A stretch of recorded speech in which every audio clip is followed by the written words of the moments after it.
Em poucas palavras, um oferecimento da primeira igreja presbiteriana do Recife, numa abordagem direta sobre o mundo, a vida e a sociedade à luz da palavra de Deus, com o pastor Augustus Nicodemos.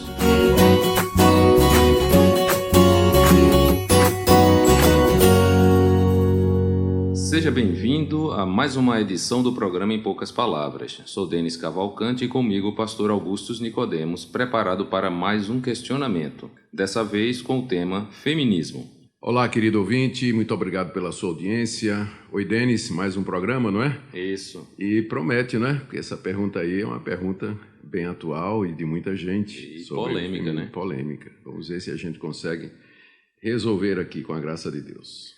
Antes de fazer a pergunta, pastor, gostaria de lembrar que o programa também vai ao ar pela Rádio IPB todos os dias, em 2 horários, às 13 e às 19 horas. Beleza, Denis. E aqui, se você permite, eu agradeço aí aqueles que seguem o canal do Em Poucas Palavras no YouTube. Nós já passamos de 140 mil seguidores, estamos com 143 mil, caminhando aí para mais, né? Quanto mais, melhor. Obrigado aí pela sua audiência. E que as bênçãos sejam espalhadas pelo quem nos acompanha. Amém. Bem, a pergunta vem da Cibele, de uma igreja batista em São Paulo. Observa que o feminismo tem enraizado-se em algumas igrejas, entre jovens e adultos. À luz da palavra de Deus, o que pode ser dito sobre isso, pastor? Muito bem, Denis. Nós vamos fazer o seguinte. Primeiro nós vamos dar uma olhada na história para ver o surgimento do feminismo. E depois nós vamos fazer algumas considerações à luz da palavra de Deus, tá bom? Então, para começar, o feminismo começa fora da igreja.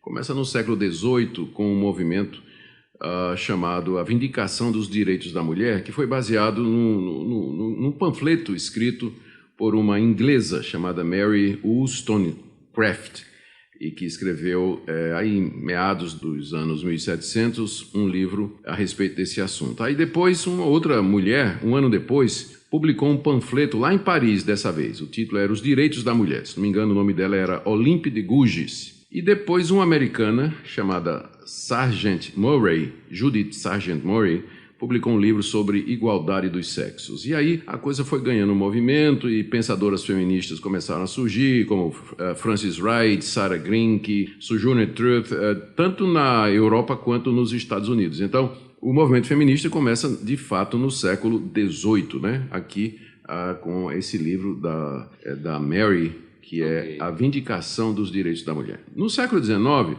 ali em 1848, cerca de 100 mulheres se reuniram lá numa convenção em Seneca Falls, em Nova York, e elas queriam ratificar um documento chamado Declaração dos Sentimentos, onde defendia os direitos básicos da mulher. Nesse documento, as mulheres reclamavam que não conseguiam alcançar na sociedade empregos melhores. Elas trabalhavam a mesma coisa dos homens, não ganhavam o mesmo salário. Também elas eram excluídas das profissões como teologia, medicina, advocacia. As universidades eram fechadas para elas. E também elas denunciavam um padrão duplo de moralidade, Denis. Ou seja, o homem podia adulterar, não acontecia nada, mas se a mulher adulterasse, né, a coisa era feia, né? Então, essa declaração dos sentimentos é um momento assim muito significativo no movimento feminista. E eu vou ser sincero, eu concordo com aquelas reivindicações, não é? Porque eram justas. Correto. Estava querendo dar à mulher os mesmos direitos que os homens tinham num contexto onde realmente elas eram diminuídas, né, e barradas a participar de posições na política, na economia, na educação e assim por diante. Mas a coisa começa a pegar mesmo, Denis, no século XX, com a obra da filósofa francesa Simone de Beauvoir, que escreveu O Segundo Sexo em 1949. E ela diz nesse livro que as mulheres vêm sendo definidas e diferenciadas tomando como referencial o homem e não com referência a elas mesmas. E a Simone entendia que o sexo masculino compreendia a medida primeira pelo qual o mundo era medido, incluindo as mulheres, que então eram definidas e julgadas por esse padrão. Simone de Beauvoir, né, denunciava o mundo pertence aos homens e que as mulheres eram o outro não essencial. E aí os homens conformavam, obrigavam a mulher a se conformar àquilo que eles acreditavam que era bom para o prazer deles, né? E até a Simone de Beauvoir, de acordo com ela, dizia que o papel da mulher acabou virando, e aqui eu vou citar em alemão, né? Kirche und Kinder, ou seja, cozinha, igreja e filhos. Né? Ela disse que esse era o padrão da mulher que os homens haviam imposto. Né? Ela não concordava com nada disso, né? Ela estava lutando exatamente contra isso. Logo depois dela, aqui já na década de 60 do século XX, uma jornalista americana, a Betty Friedan, pegou esses conceitos filosóficos de Simone de Beauvoir e publicou um livro, A Mística Feminina, que era mais fácil de entender. Simone de Beauvoir é uma filósofa muito densa, né? Difícil de entender. Mas aí a Betty Friedan popularizou o pensamento nesse livro, A Mística Feminina, onde examina o papel da mulher, no caso a mulher norte-americana, e ela diz que as mulheres dos seus dias foram ensinadas a buscar satisfação apenas como esposas e mães, e que essa mística do ideal feminino tornou as mulheres infantis, frívolas, assim como se fossem crianças, né? Passivas, garbosas, no mundo da cama, da cozinha, do sexo, dos bebês, da casa. Estou aqui citando uma passagem do livro dela, né? E aí, então, a Betty Friedan afirma que a única maneira da mulher se encontrar e se conhecer seria através da obra criativa executada por ela. E ela disse que o dilema da mulher é esse, é um problema sem nome, e que a libertação das mulheres requeria mudança na estrutura. Ela foi uma das primeiras a dizer assim, tem que ter uma revolução mesmo nas estruturas, tem que mudar a sociedade para que a mulher possa se... Afirmação bem forte, né, pastor? Bem forte, para que ela possa se livrar desse problema sem nome. E aí, no final da década de 60, a feminista Kate Millett, ela deu nome ao problema. A Betty Friedan dizia que era um problema sem nome, mas aí a Kate Millett disse o nome do problema é patriarcado. E para ela, o patriarcado é uma palavra que significa o governo do pai, não é? O governo do homem. O patriarcado era aquilo que dominava, era o domínio social do macho e a inferioridade da fêmea. E aí, influenciadas pela Kate Millett, as feministas começaram a ver o patriarcado, né, como sendo a razão do descontentamento das mulheres e que definia aquele problema que Simone de Beauvoir e Friedan não puderam nomear, apesar de identificar. Então, para as feministas, o patriarcado é o poder dos homens que vem oprimindo as mulheres e que é responsável pela infelicidade delas. E aí, então, elas concluíram que a única forma de trazer plenitude das mulheres era a destruição do patriarcado, que está infiltrado na sociedade, nos valores cristãos ocidentais e assim por diante. E é aí que surge o movimento feminista, dentro da igreja. Isso é lá fora, né? Sim. Agora vem dentro da igreja. Em 1952... uma evangélica chamada Catherine Bliss escreveu um livro intitulado O Trabalho e o Status da Mulher na Igreja, que foi baseado assim numa pesquisa, né, que ela fez nas atividades e ministérios nas igrejas em que as mulheres cristãs geralmente se envolviam, e ela observou que, embora as mulheres se envolvessem bem na vida da igreja, a participação era limitada a papéis assim auxiliares, como escola dominical, missões, ensinar crianças, ensinar outras mulheres, ou seja, de acordo com a Catherine Bliss, as mulheres não participavam de lideranças tradicionalmente aceitas, como ensino, pregação, administração, evangelismo, apesar delas terem dons e estarem preparadas para isso, né? E então a Bliss é a primeira a chamar a atenção para a necessidade de reavaliação dos papéis da mulher na igreja e defendia a ordenação das mulheres, que elas deviam ser pastoras, presbíteras, diaconisas e assim por diante. E aí então, essa obra da Bliss deu munição para ativistas cristãos que começaram a lutar pelos direitos da mulher, não somente na sociedade, mas também dentro da igreja. Aí teve, em 1961, Denis, o Concílio Mundial de Igrejas, que reúne igrejas evangélicas do mundo todo. É o maior concílio que tem. Mas aí é liberal, tem todo tipo de igreja que você imaginar, não é? Sim. E aí, então, publicou o Concílio Mundial, de 1961, publicou um panfleto chamado Quanto à Ordenação de Mulheres, onde exortava as igrejas a reverem o papel das mulheres e darem espaço para mulheres serem pastoras, né? E aí muitas igrejas metodistas, batistas, episcopais, presbiterianas, congregacionais, luteranas concordaram, sim, a mulher precisa de libertação na igreja, e aí isso abriu a avenida para o ministério ordenado de mulheres dentro dessas igrejas. Muitas delas, nem todas, né? Nem todas as igrejas fizeram isso, mas muitas fizeram. Bom, quais os argumentos Estamos chegando agora na parte da mais teórica, né, bíblica, né? Quais foram os primeiros argumentos usados, né, pelas mulheres para defender que elas poderiam ser pastoras e presbíteras? Elas procuraram incluir as mulheres na liderança da igreja sem uma análise clara da estrutura e funcionamento do papel da mulher de acordo com a Bíblia, né? Essas mulheres, essas primeiras feministas, elas diziam que a Bíblia era sexista, ou seja, era preconceituosa contra a mulher, e achavam que a Bíblia era a principal responsável pela situação de submissão, humilhação e opressão da mulher. Porque foram homens que escreveram a Bíblia, eles veem Deus como sendo pai, um guerreiro. O sacerdócio e o pastorado na Bíblia é sempre reservado aos homens, então elas disseram que a Bíblia é sexista. Né? E também disseram que os pais da igreja, como Clemente de Alexandria, Orígenes, Ambrósio, Crisóstomo, Tomás de Aquino, Lutero, Tertuliano, Calvino, todos eles foram influenciados pelo patriarcado, mantiveram a mulher inferior através da história da igreja, proibindo que elas se tornassem pastoras e assim cometendo erros também com relação aos papéis conjugais, quando diziam que a mulher tem que ser submissa aos homens, não é? Então elas acusam a igreja de ter perpetuado essa situação de autoridade para o homem, de submissão para a mulher, considerando a mulher menos capaz e menos intelectual do que o homem para ocupar essas posições. As feministas também disseram que, embora a Bíblia seja sexista, não é?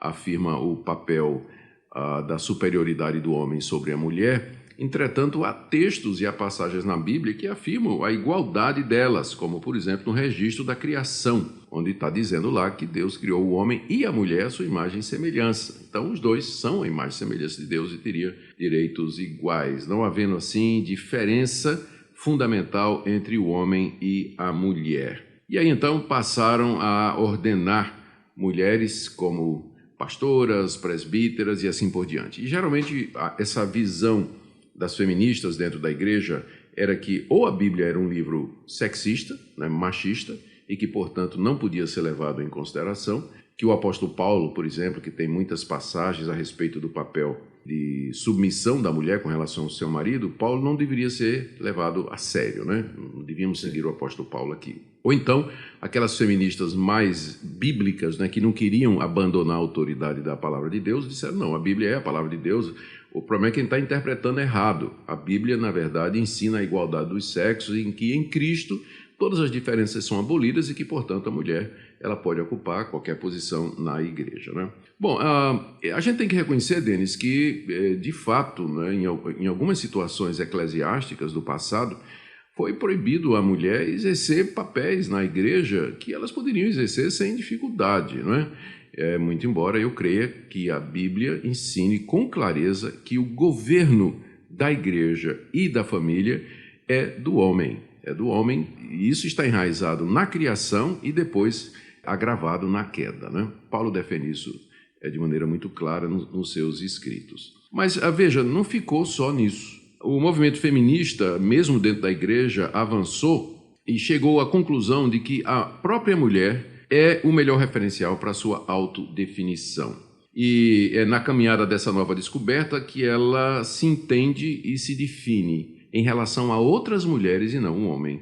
E aí é preciso dizer que isso aqui vai dar entrada ao movimento lesbiano, né? Lésbico dentro do movimento feminista, mas é preciso dizer que não são todas as feministas que concordam com isso. Na década de 70, então, foi na década de 70 que movimentos radicais em prol do lesbianismo passaram a se identificar sua missão e propósito com o movimento feminista em geral. E a maior contribuição para a entrada do lesbianismo no movimento feminista foi através do livro de Kate Millett, que publicamente admitiu ser lésbica após escrever o livro Sexual Politics, Políticas Sexuais, que foi um best-seller na década de 1970. Então surgiram dentro das igrejas grupos de lésbicas cristãs, que geralmente eram feministas, pressionando para a ordenação de mulheres, de lésbicas, a celebração do casamento gay, a aceitação de homossexuais e lésbicas ativas como membros comungantes. Agora, mais uma vez, Denis, isso aí não foi todo mundo, né? Certo. Então, havia mulheres dentro das igrejas e homens também que se consideravam feministas, mas que não eram a favor da entrada do homossexualismo, do lesbianismo dentro desse movimento. Mas o movimento acabou radicalizando, o movimento feminista, nesse sentido, né? Bom, então elas propuseram uma reinterpretação da Bíblia, já que o problema era a Bíblia, então propuseram a reinterpretação da Bíblia, que surge a hermenêutica feminista, que é uma releitura da Bíblia a partir das experiências das mulheres oprimidas e assim por diante, e também uma reinterpretação do cristianismo. Tá? Então, depois de tentar reinterpretar Deus também, vê só, Denis, teve em 1998 um congresso chamado Reimaginando Deus, onde mais de 800 feministas, gays e lésbicas do mundo inteiro disseram que o verdadeiro Deus da Bíblia era uma deusa chamada Sofia, e que os autores masculinos transformaram no Deus masculino Yahvé, homem de guerra. Jesus Cristo não era Deus, mas uma encarnação da deusa Sofia, que é a personificação da sabedoria feminina. Já pensou? Mas isso aqui eu estou definindo o feminismo radical. Certo. O feminismo dentro da igreja, não é? Muitas mocinhas, muitas jovens aderem, se consideram feministas cristãs, elas não têm a menor ideia da história do feminismo, nem o que está por detrás. Às vezes são usadas, não é? Simplesmente são usadas por esse movimento que tenta, na verdade, destruir o cristianismo. Então, o feminismo cristão, ele visa, na sua versão mais light, empoderar as mulheres dentro das igrejas para que elas assumam mesmos papéis de liderança dos homens, sejam ordenadas pastoras, sejam ordenadas presbíteras, e o mesmo com relação à família, o casamento, né, que acabe com esse negócio de que o homem é o cabeça e que a mulher é a sua auxiliadora, então direitos iguais, responsabilidades iguais e tudo mais. A gente entende biblicamente, Denis, que Deus de fato criou o homem e a mulher iguais. Não tem diferença nesse ponto nenhuma. A mulher tem o mesmo valor do homem e os mesmos dons, as mesmas habilidades. Contudo, é claro na Bíblia que Deus deu papéis diferentes a serem cumpridos na sociedade e na família.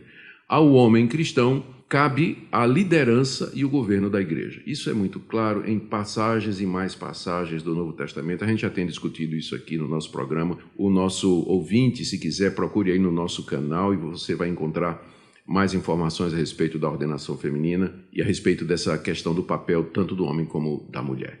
Então é isso aí, Denis.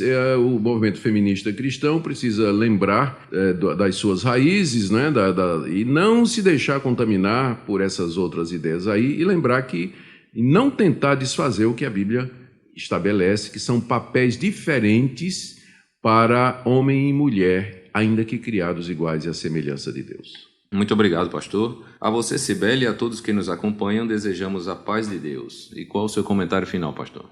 Eu diria que as feministas deveriam... Eu entendo a luta das feministas, especialmente diante de sociedades que são opressoras da mulher, mas uma moça feminista, uma moça crente de verdade, que teme a Deus e quer fazer a vontade de Deus, colocaria a Bíblia como sendo a regra de fé e prática e não a ideologia que está por detrás do movimento feminista, conforme o histórico que eu acabei de dar.